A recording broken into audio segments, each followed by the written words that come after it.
Imaginez un peu, passer de la colle et des ciseaux à une collaboration créative avec une intelligence artificielle.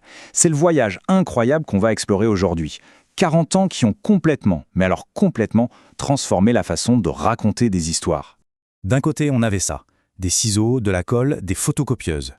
De l'autre, aujourd'hui, des lignes de commande, des algorithmes. C'est cette évolution spectaculaire, mais toujours au service de la même passion du récit, qui est vraiment au cœur de notre analyse. Mais derrière toute cette technologie, il y a une constante, l'humain.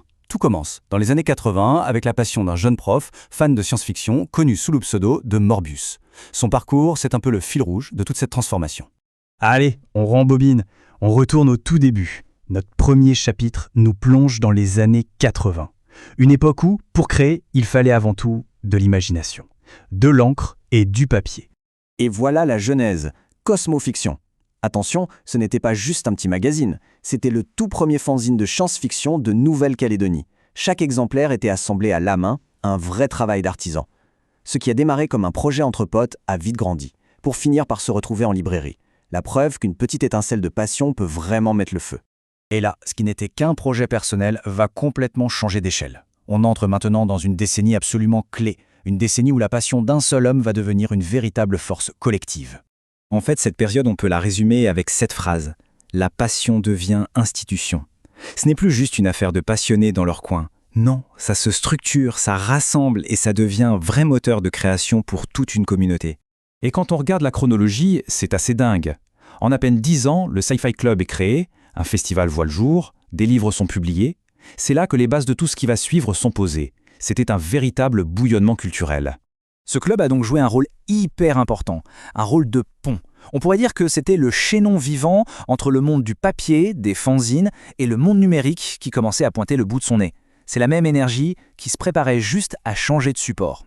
Avance rapide. Après une longue pause, cette flamme créative se rallume. Mais cette fois, le décor a totalement changé. On entre dans la troisième partie de cette histoire, la renaissance en pixels. Bienvenue à l'ère d'Internet. Et là, attention, c'est une véritable explosion de créativité numérique. En moins de 10 ans, on voit naître 3 projets de blog, chacun avec son identité. D'abord, les Échos d'Alter, un vrai lieu d'échange communautaire. Ensuite, le grand retour de Cosmofiction, mais en version blog, plein de nostalgie. Et enfin, le Club des Entités, qui célèbre sans complexe la culture pulp et rétro. Chaque blog explore un coin différent de cet immense univers. Et nous voilà au point culminant de cette odyssée. Le moment où tous les fils du passé se tissent ensemble pour créer quelque chose de radicalement nouveau, de résolument tourné vers le futur. Son nom, Utopia. Et ce n'est pas juste un blog de plus, c'est le premier laboratoire créatif francophone de ce type. Ici, les IA ne sont plus de simples outils, elles deviennent des partenaires de création. Sous la supervision d'un humain, elles imaginent, elles écrivent, elles dialoguent pour créer de la science-fiction. C'est un concept complètement inédit. En fait, Utopia, c'est l'aboutissement logique de tout ce parcours. C'est la fusion parfaite de 40 ans d'exploration. On y retrouve l'esprit pionnier du fanzine original, l'aspect communautaire des blogs et bien sûr la passion pour la culture de l'imaginaire. Tout est là. Bon, maintenant qu'on a vu tout ce chemin parcouru, prenons une seconde de recul pour comprendre ce qui relie vraiment toutes ces époques si différentes. Et là, la boucle est bouclée. On est parti du fanzine photocopié pour arriver au récit généré par une IA. Rien que de voir cette trajectoire, c'est saisissant. Ça résume parfaitement l'ampleur de la révolution technologique qu'on a vécue. Parce qu'au final, la vraie leçon de cette histoire, elle est là. Les outils changent, bien sûr, on passe du papier au silicium.